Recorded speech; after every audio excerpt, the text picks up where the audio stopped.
Hello, everyone. I hope everyone can see me and hear me.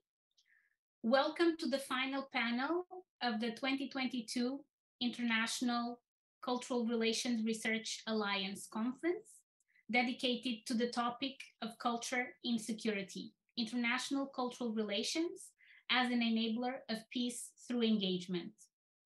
This year, we are delighted to have been selected as an official side event of the UNESCO Mondiacult 2022 World Conference on Cultural Policies and Sustainable Development, which gets underway in Mexico City tomorrow. My name is Carla Figueira. I'm an academic at Goldsmiths, University of London, and I will be chairing this panel. In our conference, yesterday and today, we have been exploring the contribution of arts, culture, education, and civil society to peace and security, and thinking in particular about the role that international cultural relations can play in that. For this final session on re-energizing the global partnership for SDG16, the role of international cultural relations, we are delighted to have with us very experienced panelists. Please allow me to introduce them. Firstly, Premaratna, lecturer in international politics at Newcastle University. Nila's research takes place within peace and conflict studies, particularly around arts-based approaches to peace building. We also have, yes, Arundhati, applause for our first panelists. We also have with us Erwin Maas, co-executive director of the Pan-African Creative Exchange based in the US. Erwin shares also this platform of PACE with Nilanjana, who will join us for one of the questions. Erwin is a New York-based theater maker, curator, educator, and international arts advocate from the Netherlands. Thirdly, we also have with us Onur Eryüce, Counsellor to the Mayor of Izmir Metropolitan Municipality of Turkey, Secretary General of the Association of Social Democratic Municipalities. Onur has expertise in the areas of culture and policy making, city diplomacy, and he has worked extensively with a range of transnational civil society actors. Finally, we have with us Arundhati Ghosh, Executive Director of the Indian Foundation for the Arts, India.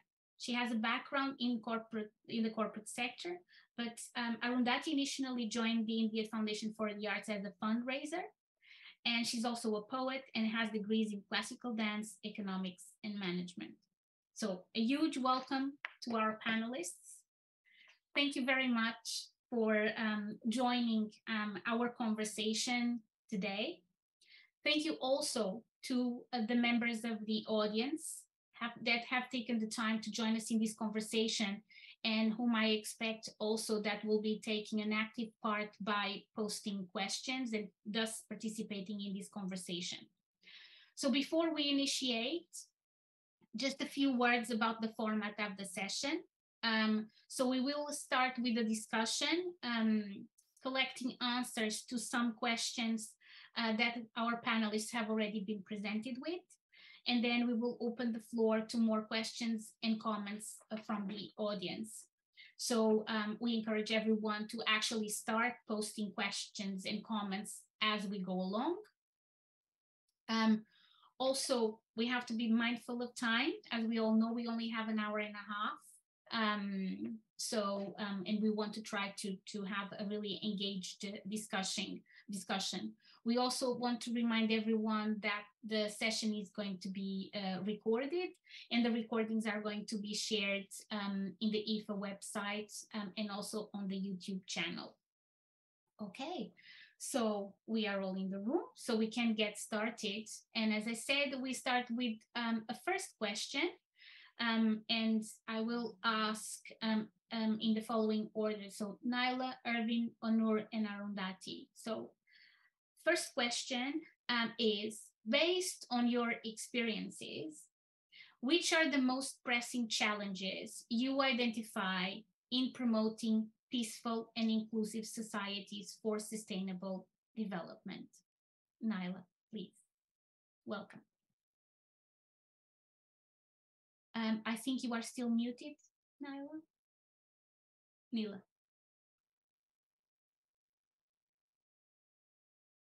I can see, yeah, I think, Nila, yes, Nila, it's working.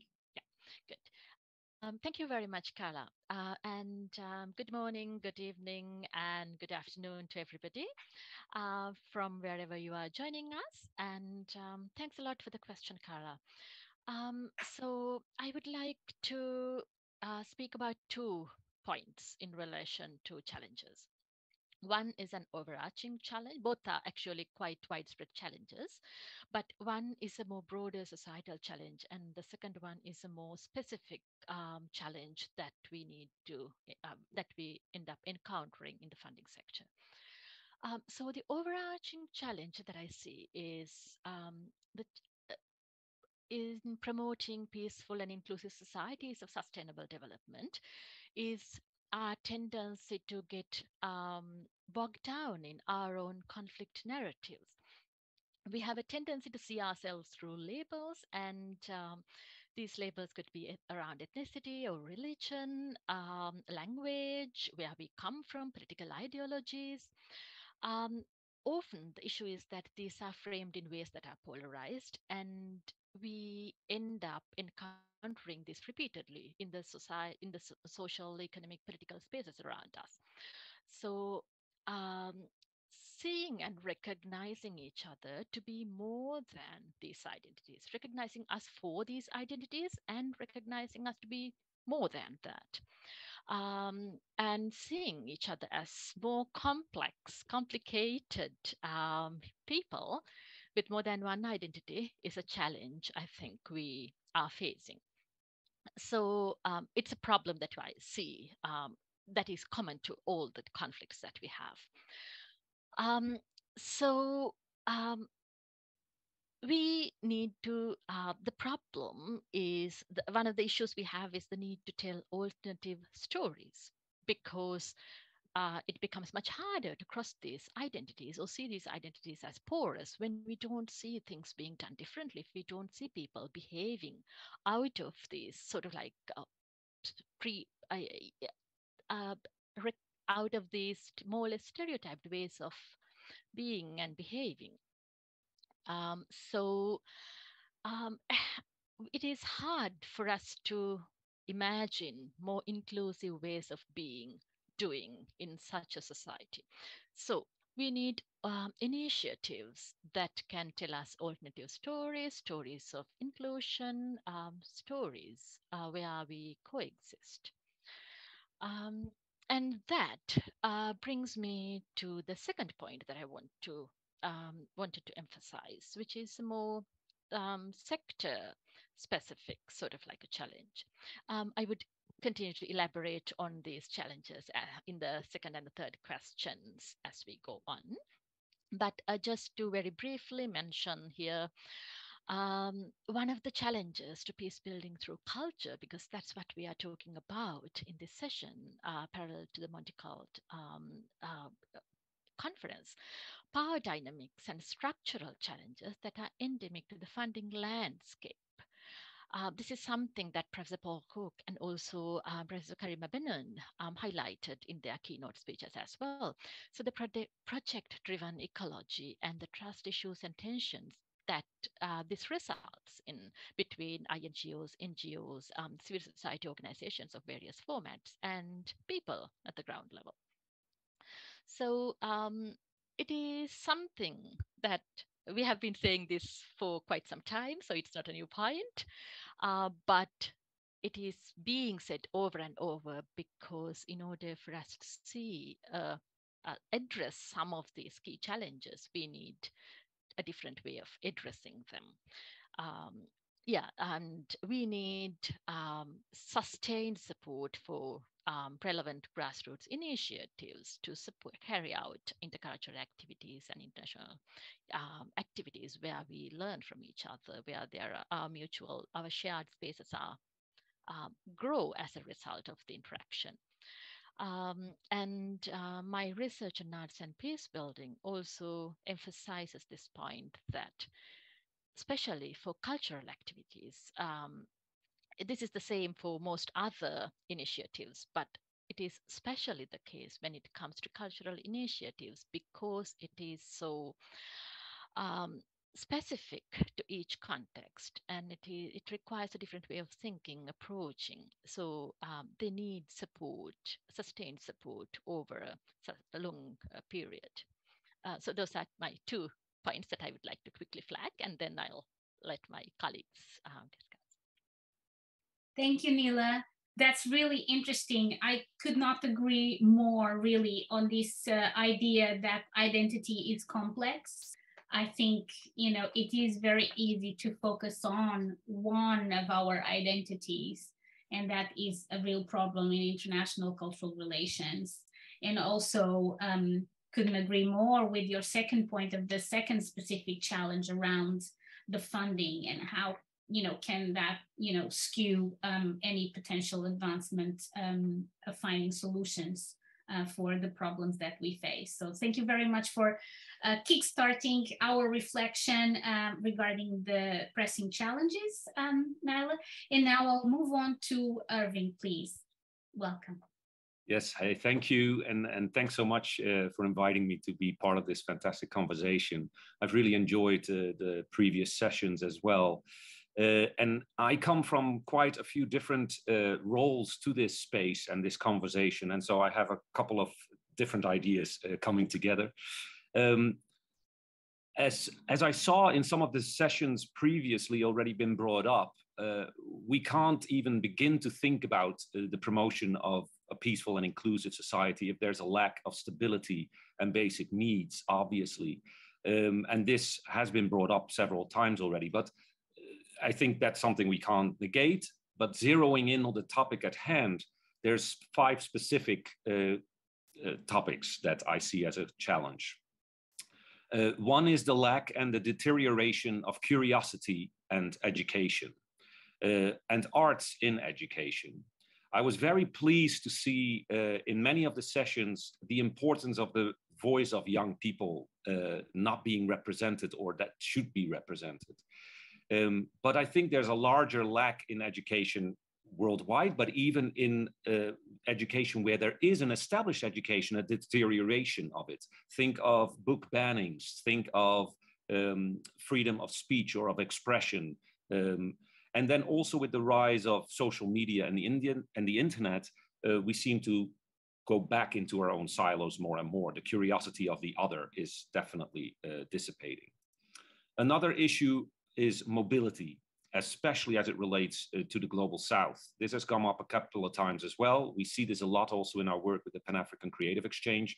But how can we truly come to an equitable world order if half of the world cannot even travel really well in their own continent, let alone outside of their continent?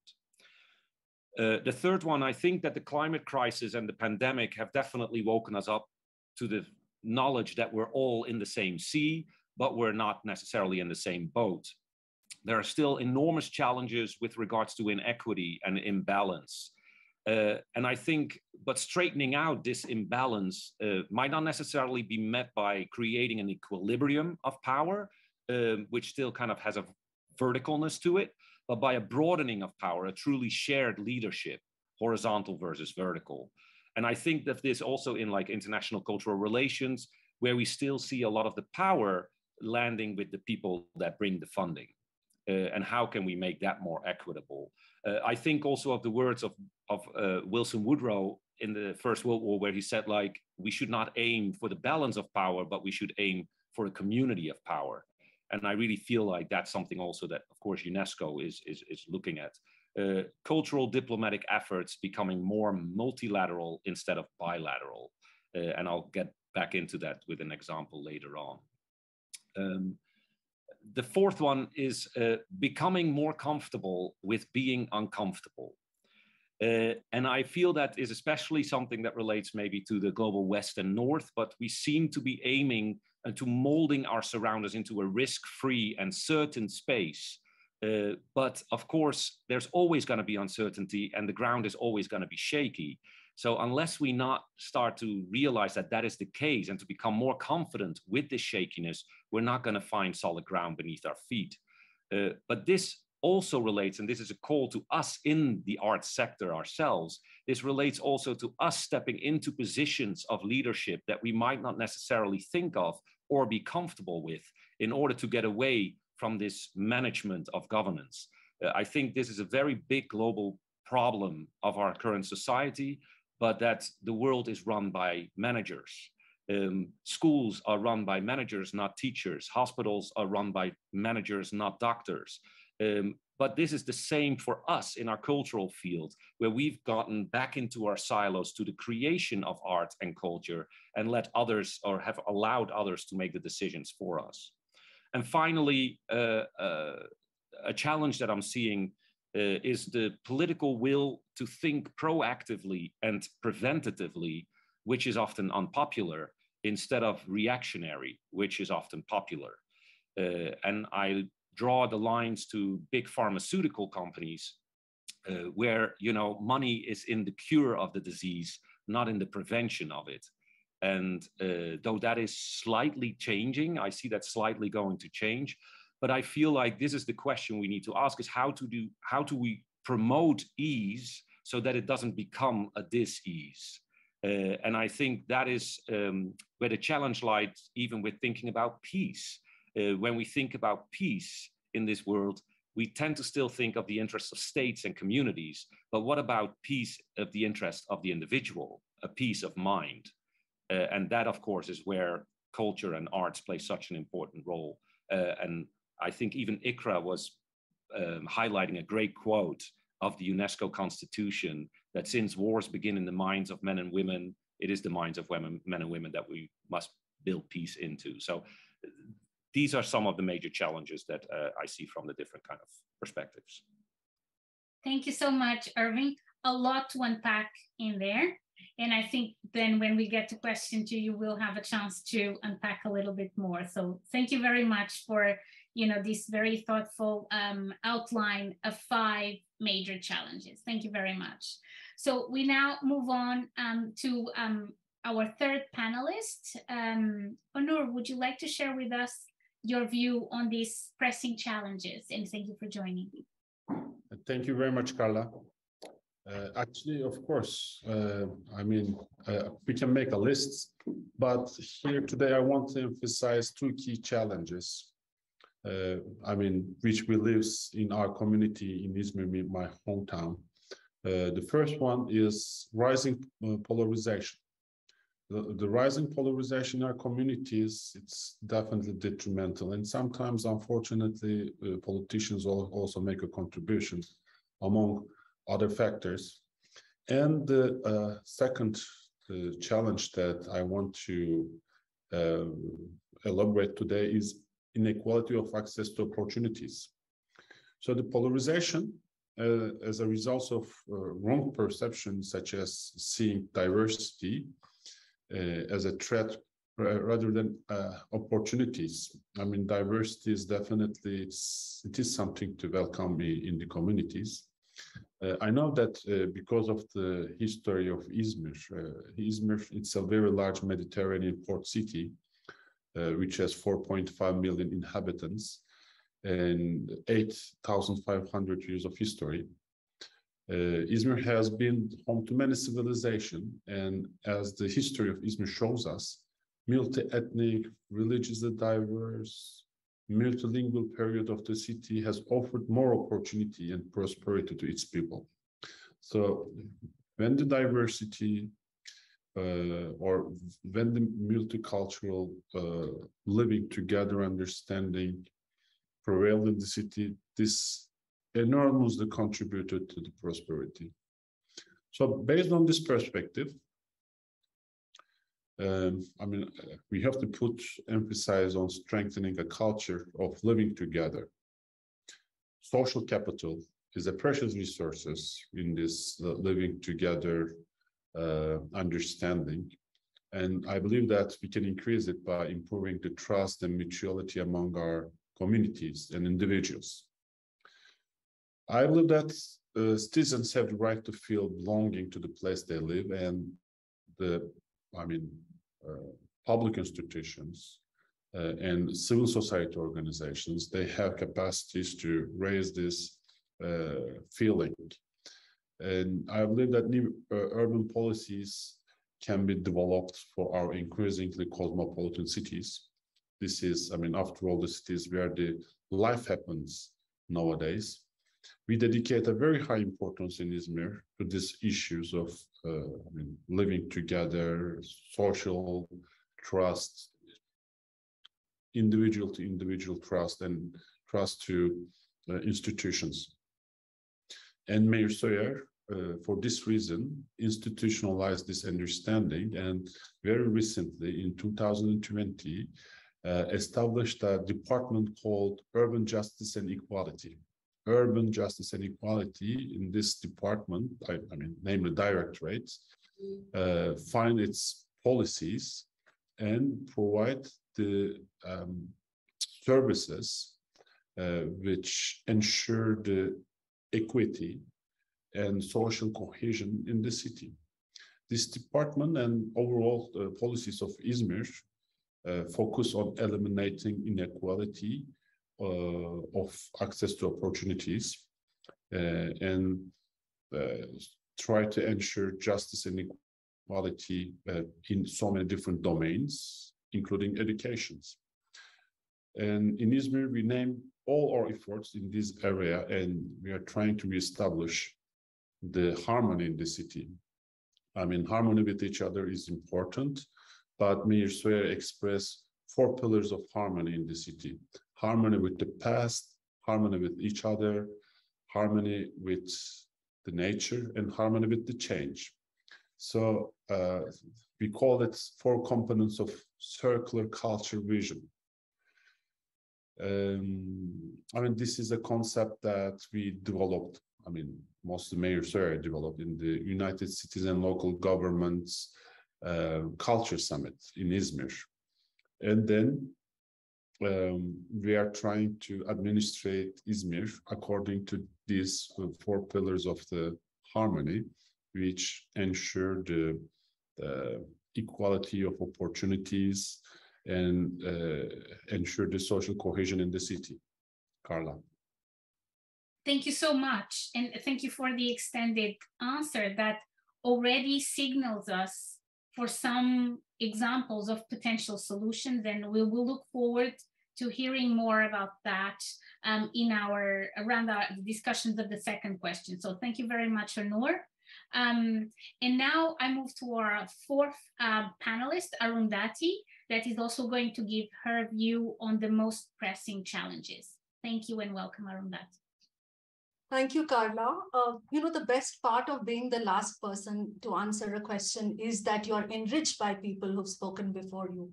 So I will draw Nilanjana's point and Onur's point about polarization, but I want to give it a slight twist in something that we are facing right now. So both of you spoke about how our communities are polarized and so difficult to hold together multiple and often conflicting identities within the body of the same person or the same community. But what also happens is that one finds oneself faced with a rather insensitive strategy of, if you're not with us, you're against us, kind of, fixed notions about where your loyalty should lie. And here I will share a little image that would be useful. So the first image is of India, where Muslim women were barred from wearing the hijab to school. And they said that it was a question of their identity and their right as Muslim women to wear the hijab. And the second image is, of course, something that many of you have seen: women in Iran who are fighting against wearing the hijab. And therefore, when you stand with this question of the Muslim plus woman's identity and its relationship with hijab, where do you stand? I think it's been very hard for many communities to find a language to be able to unpack the nuances that are there in these kind of conversations. And that is a key challenge, because you often draw the lines, and we are taught in education to think of right and wrong, of black and white, and somewhere the gray, the blurs, the merges sort of disappear. And actually the arts is a great way, arts and culture is probably a great way to sort of fuzzy these lines and make them more real to what people are experiencing. So that's my first challenge. The second one is a rather huge challenge, which is the space for dissenting voices everywhere is shrinking, and shrinking rapidly. Unfortunately, no matter how many global kind of initiatives of artists at risk, PEN International, different kinds of initiatives that come up, there is still this question of, so where do these artist communities go when they are at risk? When they have to leave home because the home doesn't seem comfortable anymore, the home is dangerous, then where do they go? So that crisis itself is not going to solve unless, as international communities, we actually find spaces where such dissenting voices, revolutionary voices, and sometimes voices who just want to live life in their own terms, where do we find spaces for them? Which leads me to the last point that I think is a challenge is, I have often wondered why solidarities are often within borders of either countries or continents, whereas the questions that many of the social, political, cultural movements are asking are much wider. So if you take from the climate crisis, which obviously the crisis is not bound by your national boundaries, you won't be able to breathe because the air is the same more or less. And obviously disadvantaged communities everywhere are going to find the impact of climate crisis much harsher than many others who can go to oxygen bars. To violence against queer communities or violence against certain communities who are expected to show a certain kind of loyalty to the nation state by powers that are getting more and more polarized again.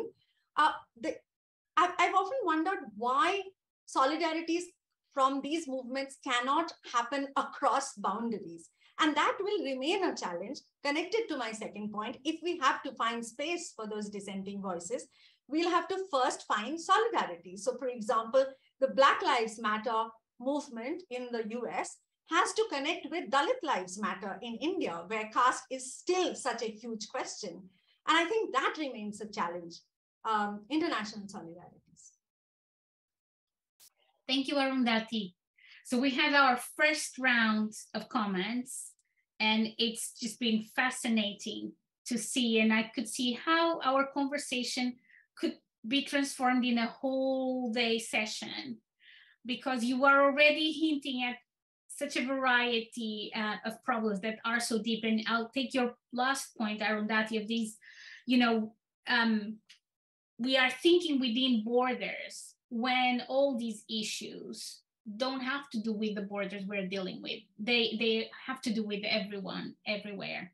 Of course, there will need to be some contextualized responses, but perhaps the solutions that we have found meanwhile to deal with them are still not adequate, because we are still focusing on these diverse borders. So at this point, I already encourage again our audience to share questions with us as we go along, aspects that they might want that one of you reflects a little bit more on. And I know I don't want to kind of break the flow of our conversation, but if any of you panelists would like to share any sort of links now or maybe later, so we can follow up on the work that you do in terms of research, or the organizations that you are involved with. Please do share that in the chat with our audience. So again, please post already your questions, and we would now move on to our second question, where we will be seeking examples of what could potentially work, projects in which you might be involved. So again, I return to Nila first. And the second question that we are now discussing is as follows. In your view, how can the international cultural relations work developed in the arts, heritage, and the cultural and creative sectors in general can contribute to overcome these challenges? Could you share an example highlighting multi-level partnerships and cooperation for peace and security? Nila, thank you. Thank you very much, Carla. I will try to continue with the point I made in the first comment and tie it in with the comments made by Arundhati and Erwin in response to their first question. I think the key way in which international cultural relations work, developed in the arts, heritage, and the cultural and creative sectors in general, can contribute to overcome these challenges is very simple, by supporting the telling of alternative stories that are inclusive, that are open. So as Arundhati as she pointed out, arts, one of the key things about the arts and culture is its capacity to blur boundaries. And in Karima Benin's report as well in 2018, as the special rapporteur on cultural rights, she highlights that I'm quoting here, multiple meanings, that the arts and culture can invite multiple meanings and multiple interpretations. They nourish capacities to tolerate ambiguity and embrace paradox, the ability to imagine innovative solutions to problems, and the willingness to attune to others' conceptual sensibilities. So it is this capacity to hold paradoxes that we miss in the discourses and the dialogues that we see around the world. Like all the other panelists, I think, spoke to that point in their earlier on when they were commenting. So Paul Richard says, if war has spread from within, making its own cultural sense as it goes, then the search for peace may have to trace similar paths. So that is why I think culture is really significant, and that it really can play a critical role. So in terms of examples, I would like to highlight two examples, if I have, if that's all right. So one is the Karima Benin in her keynote speech yesterday mentioned this multi-ethnic drumming group from Burundi, where the group consisted of people from different ethnicities, and they protected each other and continued performing throughout the violent period. So that reminds me of a theatre group in Sri Lanka called Janakarali Ajoka Theatre. So there are many other groups that do that. So in Pakistan, you would see the Ajoka Theatre. And there has been a lot written about Ajoka Theatre, so I wouldn't go into detail on that one, but I will talk about Janakarali from Sri Lanka, which is a multi-ethnic bilingual theatre group that was founded in 2005, and they brought together a group of Sinhalese and Tamil youth from different religions, different regions, who did not speak each other's languages though. So these people didn't know how to communicate with each other. They had a very bare grasp of some of the basic languages, but basic terms like eat, sit, sleep, things like that. But that was it. So they brought together this group of people to live with each other, to create a mobile theater that travels around the country, staying in each location for about 3 months at a time. So they would go to the location, set up a tent, rent a house there, perform together, and the community had a chance to actually come and interact with these people. And this was really significant because this was sometimes, for most people, they performed in rural areas, so outside of the cities. So for most people in those rural areas where Janakaralia performed, it was the first time to meet a Tamil or a Sinhalese, because the country is somewhat regional. There are regional divisions as well.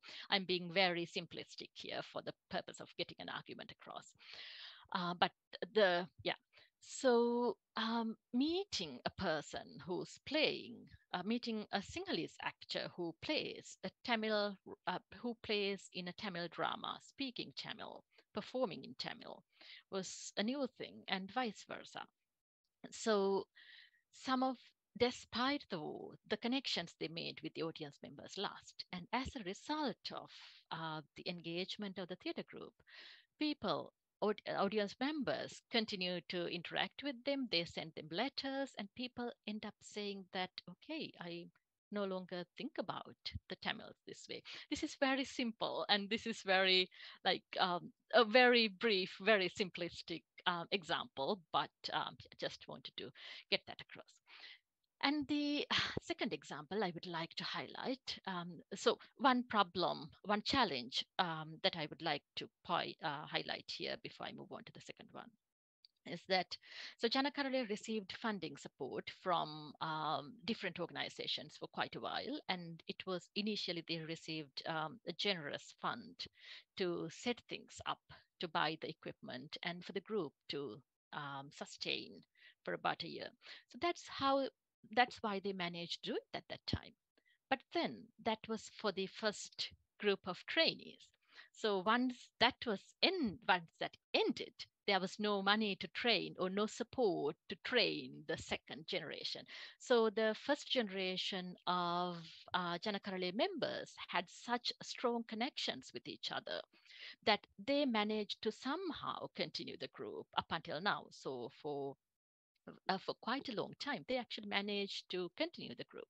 But then they get older parents and they have responsibilities, caring duties. So it's not like, so you need to bring in new people, which the organization could not do because there was no support structure. So I think it's a pertinent question to ask, how do we sustain these initiatives?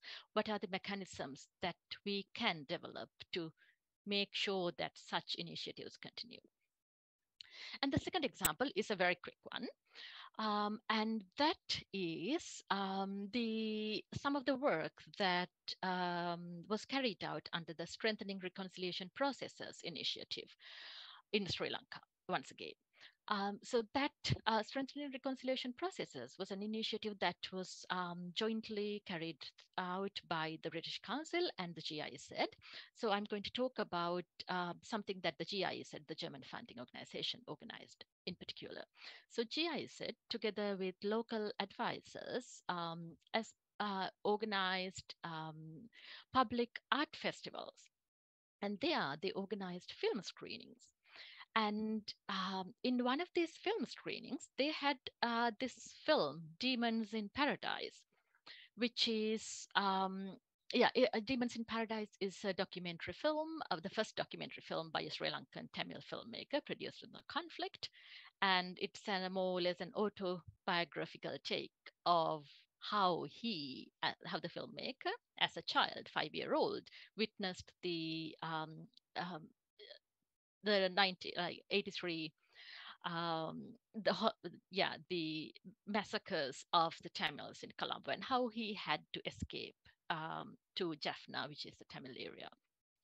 And it talks about how his uncle, who was part of the Tamil liberation struggle, ended up being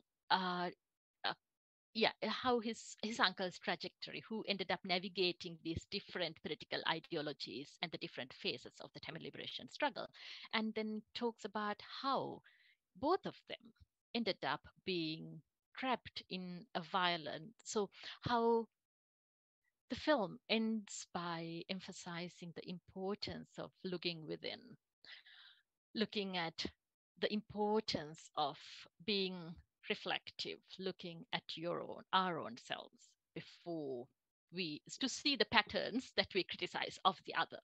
And it emphasizes that we need to take a moment to deal with the cultural, the emotional, cultural consequences of the conflict, emotional, cultural dimensions of the conflict, before we are ready to move on with the actual political discussions. So that's a space where we don't really find much support. GIZ organized these film screenings, and Demons in Paradise was a film. Demons in Paradise wasn't released in Sri Lanka, so this was the only chance people could actually see this film. And every time the film was screened, I was there at several film screenings, and in different parts of the country. Every time the film was screened, it brought up a lot of discussion. One of the films that generated the most discussion all around the country. And it created a moment where people can actually, some people were like, we never knew this about the Tamil struggle. So how did we not know this? So this was a very powerful way of communicating across a certain gap in the conflict trajectory. And one other, do I have time, Carla? If you could wrap up quickly. Sure.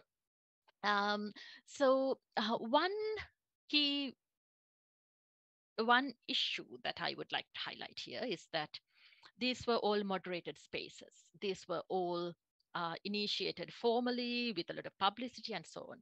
So the discussions that took place in these spaces were of a certain kind. So I would hear criticism about the film's take in all of these spaces. But then I took the film to the different regions in the country, ethno-geographically divided regions in the country, and I organized personal focus groups. The feedback that I got in the focus groups was so very different from the feedback that I heard in the larger groups.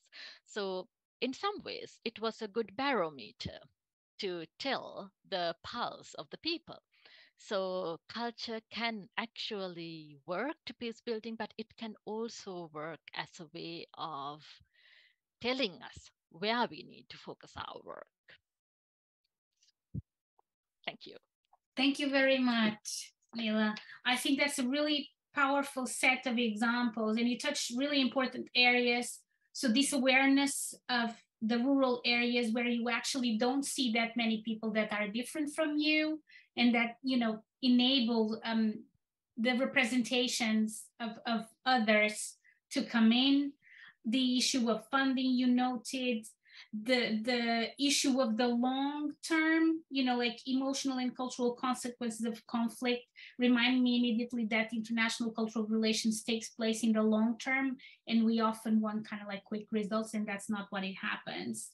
And I think also this very important last point you made about spaces that are not moderated, and how you get different feedback and different things happening in how, you know, when communities on their own are able to digest kind of these different images that are presented to them. So thank you so much for these really powerful examples.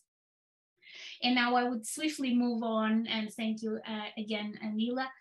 Erwin, if you would like to share your examples, and I think you will then obviously call in your colleague. Yes. Okay. Yes, thank you, Carla. I'll be very brief with my own examples, because I would indeed like to call on Mike to join me to talk a little bit more with regards to the examples of the Pan-African Creative Exchange. But talking to some of the challenges that I briefly mentioned before, in my role at the embassy, when I worked at the embassy in the cultural department, with regards to this promoting of idea of international cultural relations or cultural diplomacy really as a multilateral approach instead of this bilateral approach where there's still a lot of flag waving going on. I am thinking of this idea of triangle collaboration, particularly with regard to the countries that have very strong cultural diplomacy and strong funds for those. And two examples of that was when I was working there myself, funding a collaboration between an artist from Iran and an artist from America in a festival in the Netherlands. They were not able to collaborate in each other's countries for obvious reasons that they couldn't travel there. But that's where then a third country can step in and make that collaboration happen. More recently with PACE, with the Pan-African Creative Exchange, we were supported by the Europeans for a collaboration between artists from Africa, a South-South link, artists from Africa and Brazil and the Caribbean. So again, I feel like people need to, funders and countries will have to kind of relinquish some of their flag waving and fund these third parties as a triangle collaboration. And I feel that's an example that could really benefit going forward. As a theater maker or practitioner myself, thinking of Curiosity and the Young Voices, I think of a project that I did with an artist in Brazil, Playgrounds Everywhere, that was inspired by the works of a Dutch architect, Aldo van Eyck, who created 700 playgrounds in Amsterdam after the Second World War to reclaim the city for children as a habitable space for children. And Yeltsu Ortueta, the artist, and I worked on a project called Playgrounds Everywhere, in which he is, together with city planners and municipalities, is creating a tour by children and their parents in the city to create ephemeral theatrical playgrounds that then live on afterwards, if you will. So it's a really encouragement of curiosity, rediscovering the city as a playground and giving agency to young voices. And the third example I wanted to mention is that I was very privileged to co-curate a session at the Salzburg Global Seminar most recently on cultural diplomacy, redefining cultural diplomacy for the future we need. And I will share, it just came out, the statement just came out this week. So I will share that in the chat just in a little bit. But two things came up there that Onur was speaking about as well with regard to depolarization. And that is the recognition that international doesn't necessarily mean transnational anymore, particularly in our globalized world. There are so many more visible and invisible borders within our own societies, our own communities, and even in our own minds. And I would argue that even all of us here that are from so many different places, in a way, have so much more in common than some of our neighbors, than that we have with some of our neighbors. So that idea, I think, is very important to keep in mind, because the world seems to be heading more and more into two camps of the progressives and the conservatives, if you will. And also think of intergenerational borders, disability borders. The second thing there was the acknowledgement of the importance of cultural agency and autonomy in the global space, allowing artists and civic actors to take the lead in international cultural relations, not necessarily the governmental agencies. And of course, in many countries, there isn't even a governmental agency that is taking this lead, or should take this lead, I would say.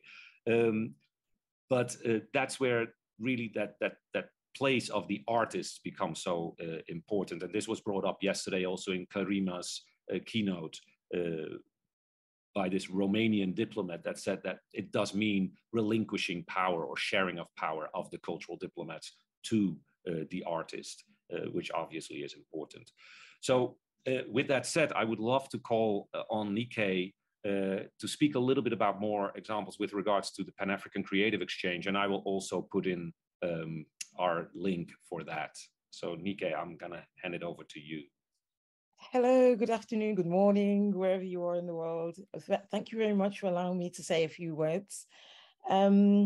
Yes, I guess as I'm listening to the conversation, I'm shifting a little bit in terms of how I'm responding. And I think when I think of PACE, I think first and foremost is PACE is located in an Afrikaans vernacular festival. And these vernacular festivals for the Afrikaans culture came about after the fall of apartheid. It was a desperate attempt mainly by white Afrikaans, to kind of somehow find a way to retain their language and their culture. And I think there's something that they've done quite right, because they really put a lot of effort into it. And it's a united front in terms of how all 6 vernacular festivals work. And where PACE comes into this space was Ricardo Peach, who took over the festival. He was living in Australia. He was doing a lot of work around First Nations and diversity and equality in Australia. And when he moved to South Africa, the first thing he said is these festivals need to reflect the culture of South Africa. Most of Afrikaans speakers in South Africa are of color. I think for me, this really started to shift, make us think about narrative shifts in the way we present Africa, because I had a particular view of Africa that was completely, South Africa, which was completely disrupted once I started to engage with them. And I think what they were seeing now is to bring an organization like PACE in that was about Pan-African artists coming together, meeting with a network of people who can invest in their work, either creatively, financially, coming from all over the world, all over Africa.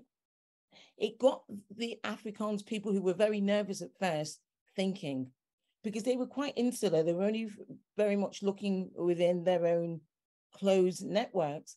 And what one of the directors of a couple of other festivals, vernacular festivals, said to us is, you forced us to think outside of our box. You forced us, by doing this Pan-African approach, you forced us to start getting to grips. We're in the 21st century now and things have changed in South Africa. Because she was basically saying that a lot of Afrikaans communities were staying within the communities because they were scared. They didn't really know how to mingle. Things have changed so much. And I think one of the things that I was quite proud of is how we really embrace multilingual. And I think this is something it's picked up a little bit, but I think we need to think about language, not just language of the culture or language of policy, but languages beyond English. I speak English, but you know what? So many people don't. And English dominates so many ways of how we think about culture. And so I think it's got to be multilingual, multiform, aesthetic. All of these need to be unpacked a lot more. And these are part of what we're also challenging ourselves within PACE to really be able to look at. So we invite anyone we call our coalition of the willing. It's not the same group as George Bush. It's just people from around the globe that are willing to share they can share with workshops, ideas, residencies, come and engage with artists, whatever way it is, but just to be willing to share. And it kind of picks up a little bit on Arundhati's point about us all figuring out this solidarity beyond borders. So I will stop there, but thank you very much for allowing me to say a few words. Thank you very much, Nike. Erwin, do you want to say anything else No? Thank you very much to both. And before I move on, I'm just going to take Nike's point about multilingualism, also to thank our translators in this conference. That is something that is also important for us in ICRRA. Have diverse voices, also linguistically. I know it's just a start, but thank you so much for the wonderful work that you're doing for us. And also because Erwin also touched upon the urban. This is a good way to move into Onur's examples that he has already started sharing with us in the first question. So Onur, the floor is yours for us to know a little bit more about those examples that you can share with us in terms of partnerships and cooperation for peace and security. Thank you. Thank you, Carla. Of course, I'm going to emphasize once again the cities and the city level collaboration. After all, I'm the Counsellor on International Collaboration. And of course, when it comes to international collaboration, instead of bilateral interactions or relationship, multilateral collaboration is way more impactful and effective. And that's why the city of Izmir is taking part in several international organizations such UCLG, the Congress and the Council of Europe, Ireland, the Euro-Mediterranean Assembly of Cities and Regions, MedCities. The list is very, very long. But after all, working under the umbrella of this organization definitely make a leverage. You put a little resources and in return you get larger impact. So, of course, the life today is changing so fast. The technology is changing, the way we live change, and the social life is changing with all these smart gadgets that we are using. But some things prevail. These global interactions are still happening through the mediations of places, and cultural and economic connectivity and political connectivity are definitely framing the game. And cities attract a greater share of young people, workers in industries with international linkages now. The international linkages is way stronger than any period of time in our history. And the cultural institutions, businesses, universities are also increasingly getting international. Here I want to express globalization. It's not only create a hyper-connected world, but it also opens up new means for expressing local identity and new possibilities for local strategies. In this context, cities are important. Cities are extending their capacities to orchestrate collective actions among local actors to deal with global challenges. You can see this in the fight against climate change. The nation states are failing their responsibilities, where the cities, metropolitan cities, they take the leads for this fight against climate change. And despite many problems happening at the global level, city or people-to-people relations are improving. For example, the numbers of the city-level international organization were around 45, 50 in the years of 1960s, 70s, and their numbers now are over 230, 220. So cities, they're coming together to deal with global challenges. So there is an increasing connectivity among the cities, and this improves the social, cultural, economical, technical interactions between our communities and societies. So we can share best practices, learn from each other, and also, increase our capacities because of this collaboration. And this process definitely contributes to overcoming prejudgments and establishing good neighborly relations. At that point, I want to give some example from the European Union.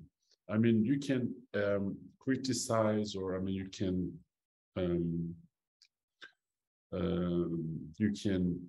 criticize European Union in several aspects, but when it comes to developing some tools to create interactions between different communities, different nations, it did manage to develop useful tools.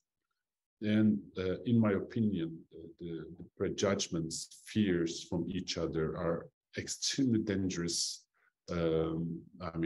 features of our communities. And the European Union developed several community programs or trans-border collaborations or even territorial programs, which brings so many different countries together. And these programs allow different communities, cities, countries, business circles come together, meet, accomplish things, conduct projects together. And having this human touch, human interactions, which could which could decrease the prejudgments to each other. And in this term, I also want to emphasize the importance of Creative Europe, which is a very good multilateral cultural cooperation program, which also has a significant amount of budget. I mean, European Union dedicate 2.5 billion euro budgets to Creative Europe program, where they are trying to safeguard, develop European culture, linguistic diversity, promote the cultural heritage.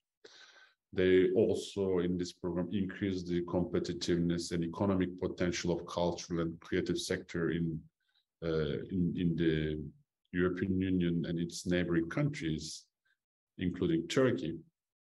And I mean, thanks to this program, many countries, many cities, many stakeholders, they can come together and initiate, promote, enhance artistic cultural cooperations at international level, or they can also take action which encourage competitiveness, innovation, and sustainability on sector like audiovisual.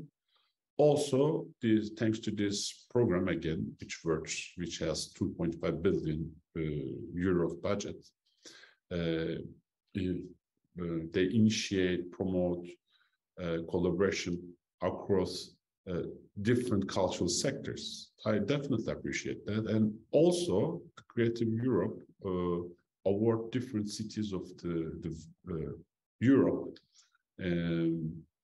with the European Capital of Culture. Each time this award create over 100 million euro of investment in different cities coming from different level of governments, from the EU, from national governments, federal governments, regional governments, local governments, municipalities, different stakeholders, civil society, business circles.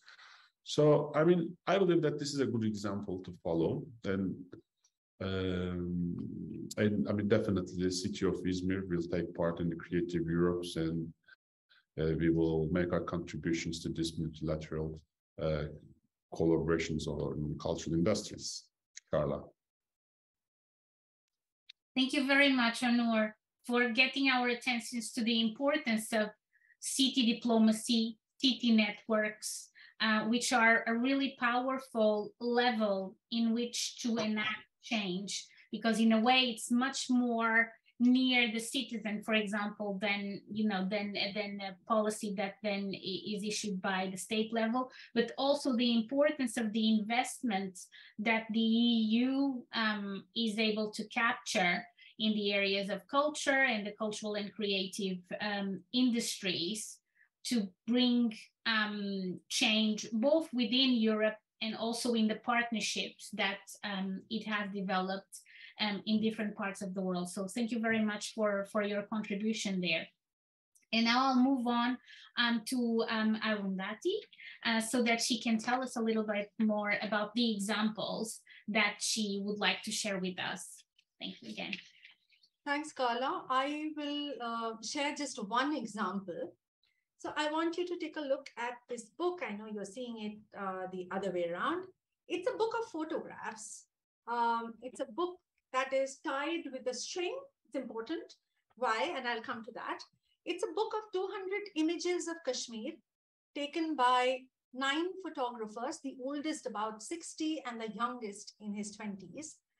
And the book has been put together by filmmaker and writer Sanjay Kak. The work started in 2014 and the book came out in 2017. And many of you may know that Kashmir is in the northern regions of our country, and over the last 30 years, it has also been referred to as the most militarized part of the world, actually. There's a conflict ongoing there, and this area, Kashmir, is actually very beautiful. And the only 2 ways in which people have often understood Kashmir is either this beautiful paradise, and there's a lovely Persian couplet which says that if there is paradise on earth, it is here, it is here, it is here. But sans people, almost like a picture postcard, or the other being that with this conflict of the last 30 years, it is paradise lost, so there's only violence, etc., etc. What Sanjay did was that he brought together 9 photographers, and I am going to read their name: Merajuddin, Javed Shah, Dar Yassin, Javed Dar, Altaf Qadri, Sumit Dayal, Shaukat Nanda, Said Shahryar, and Azan Shah. He brought, these are all Kashmiri photographers. Many of them have been press photographers over the last decades. And he brought together their images, and the text of this book are conversations with these photographers. The book, the project came to us in 2014 when it was in the making, around the time when a huge, almost biblical proportion flood hit Kashmir, and many of the archives, which were individual or even state archives, were totally damaged. So one could say that any kind of archival material on memories was being lost. And parallelly, it was also a time when we suddenly realized that photography, specifically photojournalism, but also going beyond that, was becoming a really powerful tool of witness, as the name of this book suggests. And so the Prince Claus Fund and India Foundation for the Arts, which I work for, in a very unique collaboration, actually came and supported this book parallelly, without knowing that we were actually supporting this book. It so happened that we figured that we were supporting the same book. And what this book does is essentially it looks at life in Kashmir over the last 30 years by Kashmiris, by different generations of Kashmiris, and looking at the beauty and the loss, chicken jowl, by looking at what is there and what what needs questioning together. And I'll show you a couple of images, and then I'll go into my analysis of why I think that this is, for me, one of the best examples of international collaboration or a process of shift and change that I have seen in the kind of work that I do. But for that, you will need to see a couple of images for the book to really understand what I'm speaking about. So this is the book, and these are some of the images in the book. And many of them, as I said, have come from press photographs. Take a minute to just see the images. And as you can see, they have been taken at different times. They tell different kinds of stories. This image is very, very particular for me because it's showing this van after a grenade burst. And if you see the people behind the mirror, behind the glass at the other end of the car, you will see normal life going on. Nobody seems very concerned. And this is another one. So what this project essentially did is it suddenly brought a conversation that had been silenced for the longest time into spaces. To begin with, Kashmiris themselves felt that art is now taking them to places where their voices couldn't, because for so long, their voices were represented by foreign press, by international bodies, and suddenly Kashmiris themselves were showing to the world what was happening to them, how they were living their lives. So it wasn't just a canvas of desire or an encyclopedia of wounds. It was a mix of both, actually. And while the state was becoming stricter and harder on them, this book and the aspirations of these photographers, as you see in this book, was both asserting a certain kind of independence of voice, as well as a quest for freedom that has always, or azadi, that has always been Kashmir's demand from the country. At the Indian level, the conversations suddenly were around the photographs and the book, and polarized views on whether you thought Kashmir should be given independence or not which, as you can understand in any nation, becomes a very difficult conversation, was set aside. And suddenly we were talking about people in Kashmir and what were they going through. Suddenly these images were telling us stories, and Nilanjana spoke about it, Onur, Erwin, Nike spoke about it. We kept talking about stories and multiple ways of looking at stories. What are the stories that we are telling? So these images were telling stories that the rest of India hadn't actually bothered to even look at. And suddenly these were becoming conversations because Sanjay was launching this book at different cities in the country. Now, what happens in the international sector? Actually, throughout this October, he will be taking this book and a talk around the US. The universities are Columbia, MIT, Brown, Pennsylvania. So he'll be traveling. There's a whole schedule for the month. But the book has already traveled to Sydney, to Singapore, to London, to SOAS, to different parts of the academic and the art world. And it has started conversations that diplomacy cannot. You cannot have conversations on Kashmir and India within diplomatic circles, but you certainly can within talking about photographs from Kashmir. I was listening to the two keynotes yesterday by Karima Benu and Paul Cook, and both of them spoke about, so Paul spoke about changing narrative. And I was thinking how this book, both in the images it contains, the text, as well as the form, this book, if you open the book, the spine is completely undone, very much like how Kashmiris see themselves. If you open the books, things fall off. There are postcards that will just fall off. You won't be able to contain it. And you will have to actually tie it up with a thread to contain it together. And the book itself becomes an object of art in that sense. And you feel the heaviness of the consequences of this conflict in your hands as you hold the book.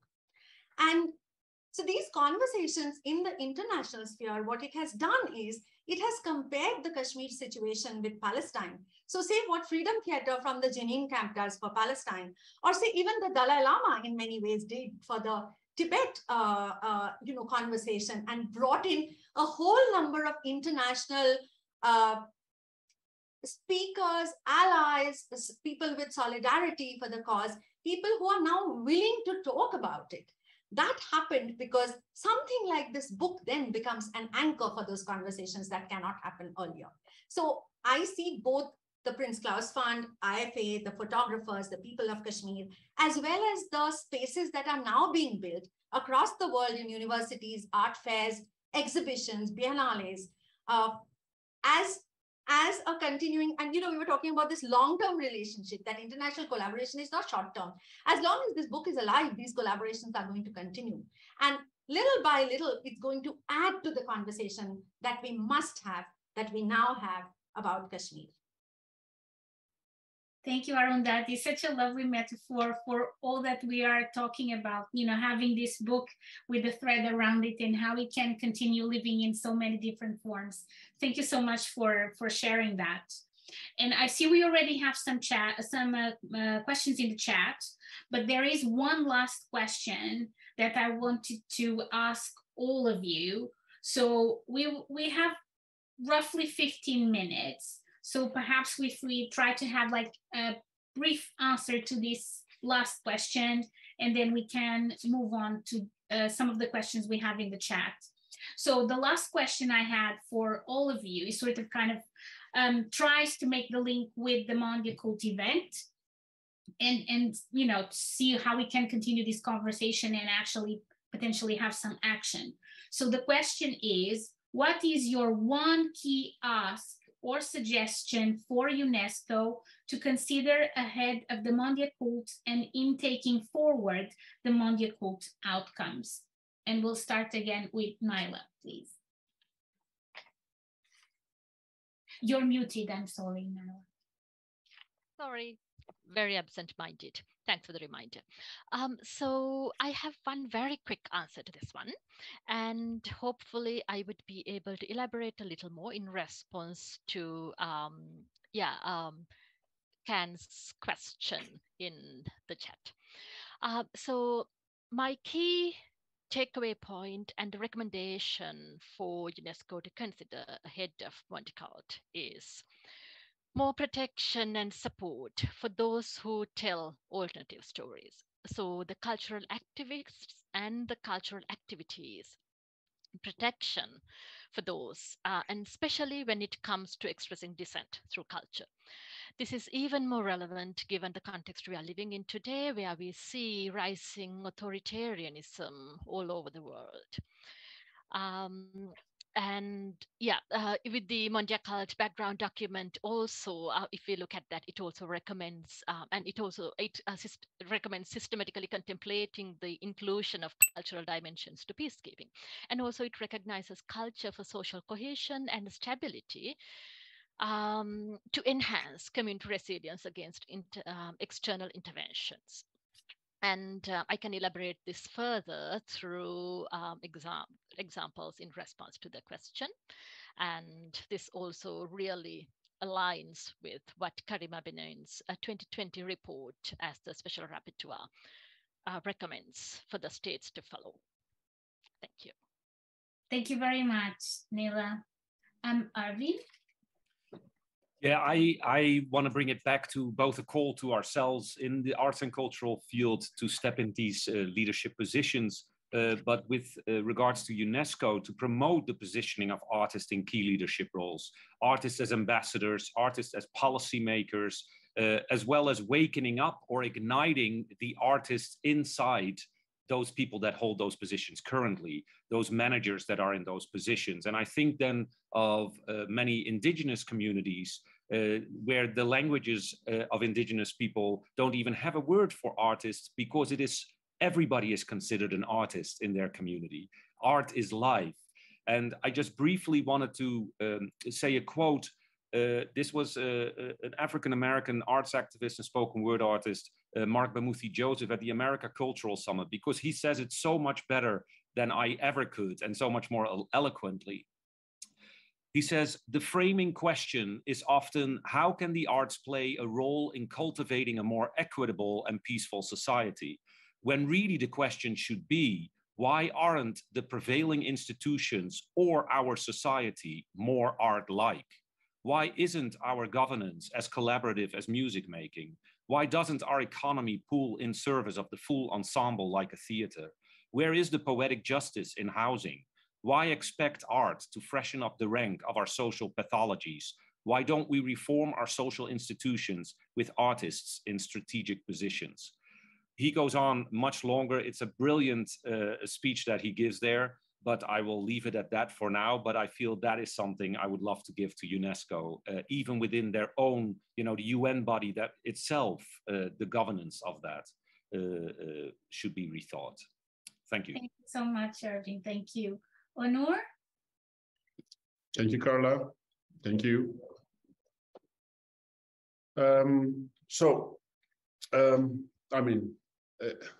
As you understand, I'm a person. My profession is about the cities, so I have this professional deficiencies to emphasizing the importance of the cities at the international collaboration level, including culture.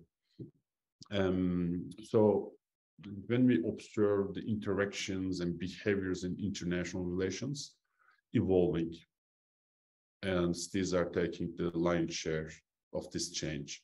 And the reason we are living in urban world, and cities are constantly engaging with their counterparts on very wide range of issues, collaboration, cross-border cooperation, climate change, energy transition, smart cities, urban agriculture, finance, immigration, tourism, and culture. They're collaborating with each other.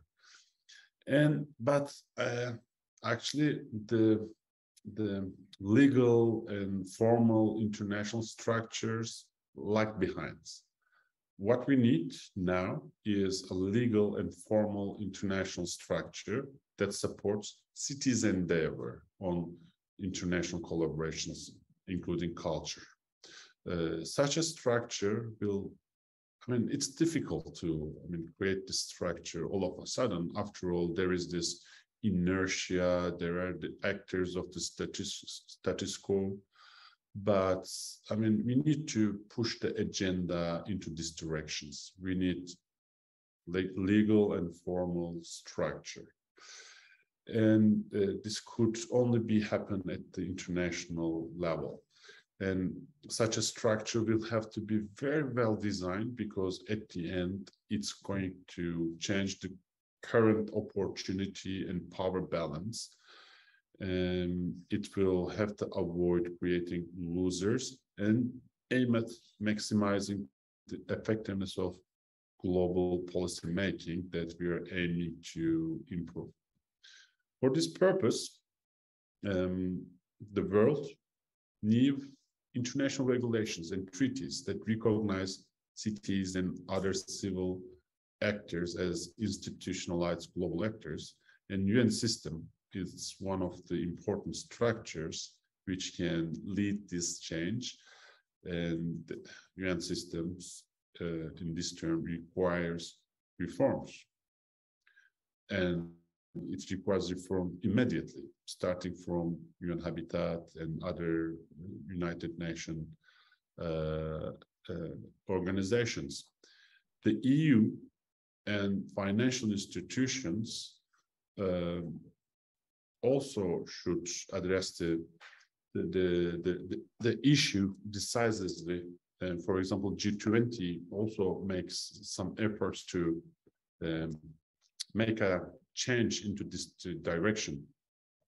I mean, my humble suggestion would be for UNESCO to consider a deeper, more committed collaboration with local and regional governments, and try to institutionalize this collaborations and contributions of the cities with new binding documents. Thank you very much, Onur. I like your focused recommendation. You know, let's see if we can make that action somehow. Thank you very much. And finally, Arundhati, please. Thanks, Carla. You know, the last 4 years, I've been working very closely with the Arab Culture for Arts and Arab Fund for Arts and Culture based out of Beirut that looks at artists across the Arab countries.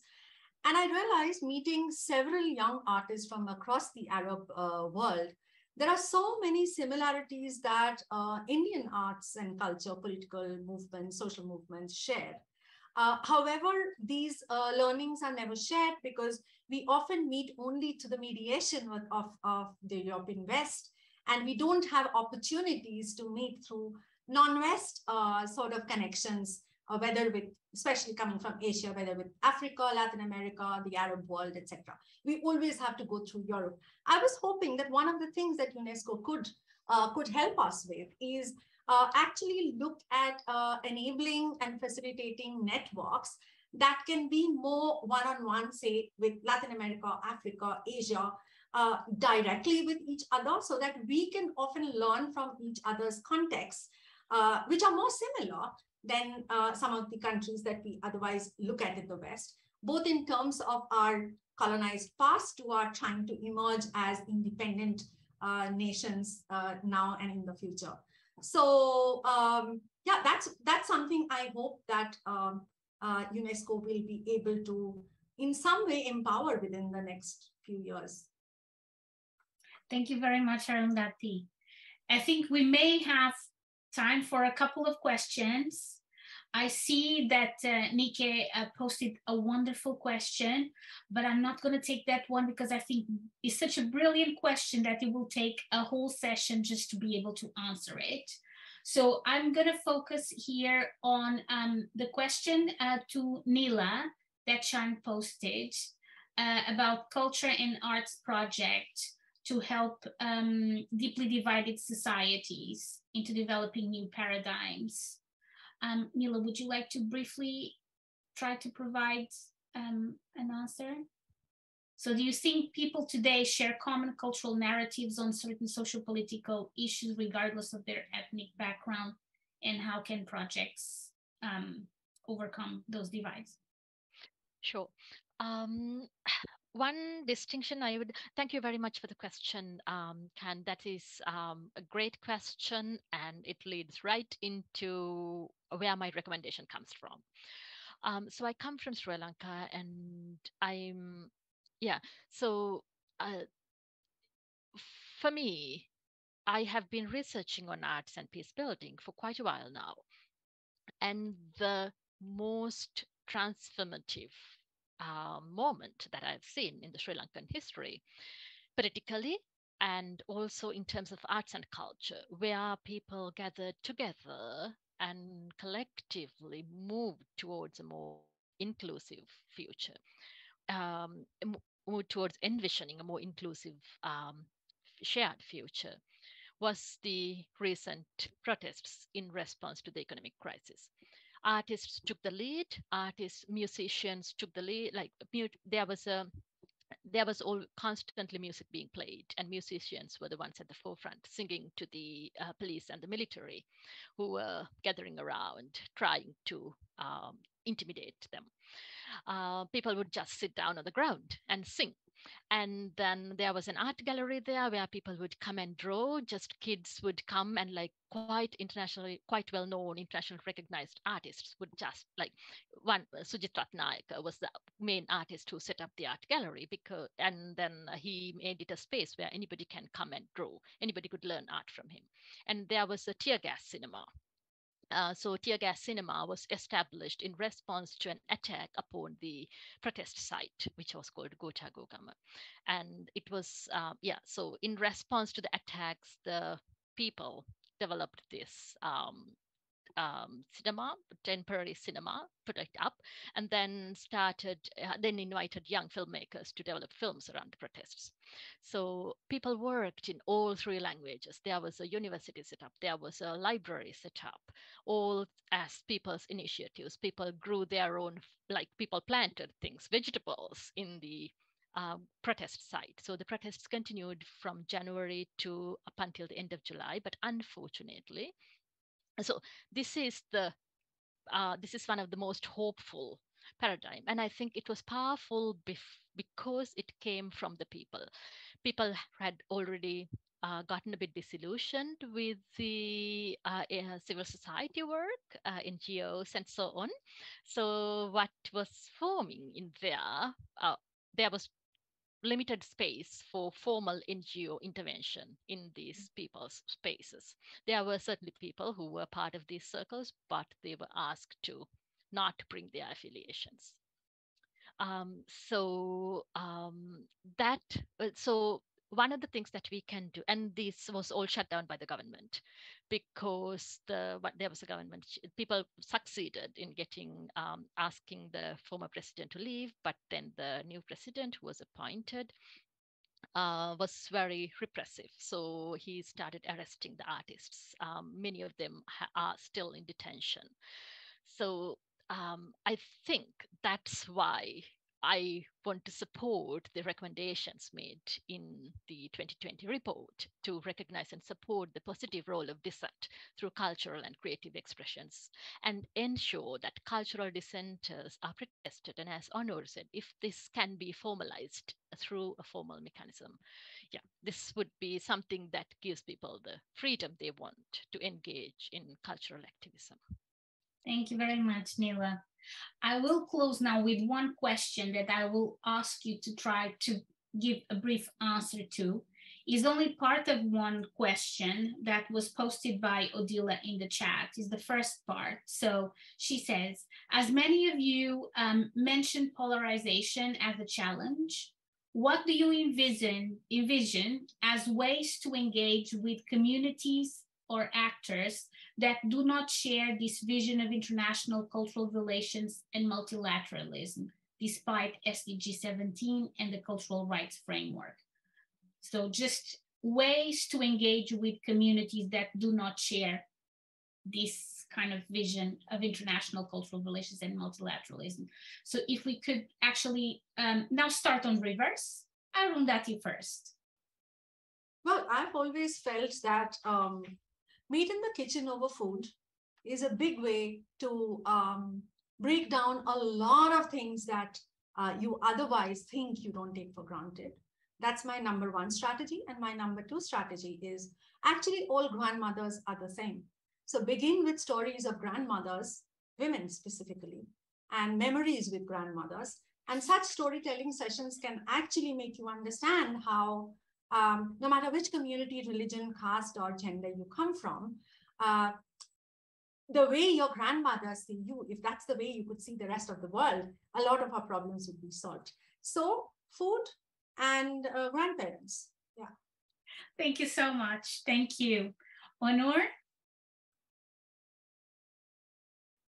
Carla, I mean, well, I'm councillor to the mayor, so I'm working with politicians. So trying to gain the hearts of the people who doesn't want to engage with you, it's always an issue. So, well, I mean, in this context, as I told you, prejudgment, it's the biggest challenge. I mean, we need to breathe, we need to get rid of the prejudgments. And although sometimes people, they can be very, very harsh with the other identities, communities, or people, things change when you come together. I mean, most of the time, I mean, they keep their manners. And when the interaction started, even the smallest, slightest, I mean, the objective doesn't have to be an ambitious one. Even the small exchanges, coming together, drinking a cup of tea together, step by step, melt things down. So, I mean, in my opinion, although there is some communities who doesn't want to engage, taking baby steps will take us somewhere. Of course, it's not happens. It's not going to happen like a magic. It will take time, but I mean, the progress is definitely there. So, I mean, without expecting any kind of magic results, we need to stick to the progress. Thank you very much, Onur. Erwin? Yeah, I have to agree with with my colleagues here. My first answer would be breaking bread together. We all know how food brings people together for sure. And I would add to that too, I think get to the personal instead of the community, or instead of the big. I think in the end it comes down to, do we want to tell our story or do we want to hear someone else's story?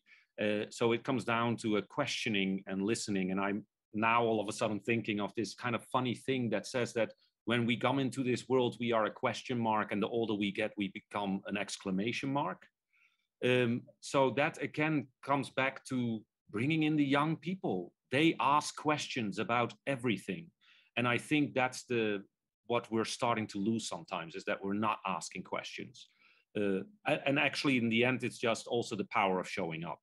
If you don't show up, you're not gonna learn anything or engage with anything. So those would be my things, but food would still be number one. Thank you, Erwin. Nila? I second that. So food, because there's nothing to disagree about food most of the time. Food and participatory arts. And there's one more thing that I think we can actually do that would be really helpful, which is we have moments of, it connects with the point you made with the book earlier on, Arundhati. We have moments of solidarity, connection across the divisions in our everyday lives.